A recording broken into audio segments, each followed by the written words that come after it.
I said. The falcon cannot hear the falconer. Sheba, I said, holding her face in my hands. She looked back blindly, and I saw suddenly that the vet was right. Something had grown or shifted, blocking her in there all alone. I'd always known I'd have to live without her someday. I just hadn't known it would be tomorrow. Things fall apart. Here in the safe silence of Ithaca, I had forgotten that. So, we stayed awake all of her last night, waiting for the vet's office to open, in the living room, on the Turkish rug, in the kitchen next to her food bowl, and finally on the bed pushed into the corner, my body between her and the edge. At some point, I couldn't help it and let my eyes close, and when I did, it felt like I was turning too, our lives unraveling like a skein of yarn stretched from Ithaca back to Iowa.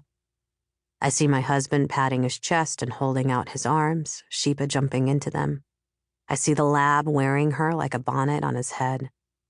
I see her running under the seabirds as they fly along the shore. Don't leave yet, I say to my husband, who leaves. Don't leave yet, I say aloud in the darkness of the bedroom. She used to sleep at the foot of the bed. And at first light, first twitch, she would crawl sleepily up to my pillow so that when I opened my eyes, she was what I saw. The aging dog actress face. Still the dark eyes, still the long, glamorous ears. Don't leave yet. If I let go of her, she moves in wider and wider circles, getting close to the edge. Come back, little Sheba. We're both close to the edge now, peering over it into the great metaphorical beyond. And then dawn arrives, and then it's 8, and I begin to move forward into it without thinking. I carry her down to the water and let her stand on the shore, the birds wheeling and making their noises. In Iowa, she ran into a cornfield once and didn't come out for a long time, and when she did, she seemed thoughtful. The lab once went on a garbage run and afterward threw up what looked like a whole birthday cake, candles and all. I carry her back up the hill, and the neighbor runs out of her house, half-dressed for work, and opens the car door for me. Is it time? She asks me. Not yet, I tell her. All the way across town, driving and holding her in the passenger seat with one hand, I think to myself, don't think.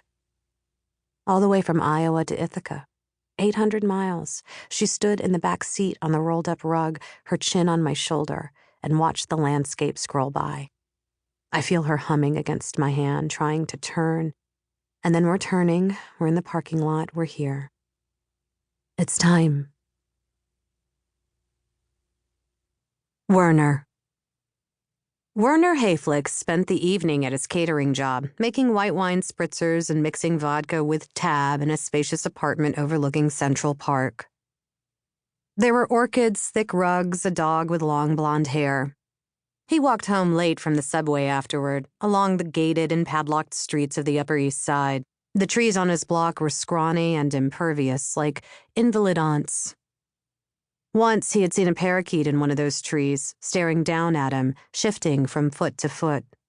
The bird had sharpened both sides of its beak on the branch and then made a veering, panicky flight to a windowsill far above. Most of Werner's metaphorical moments were painterly. The juxtaposing of the wild bird and the tame tree.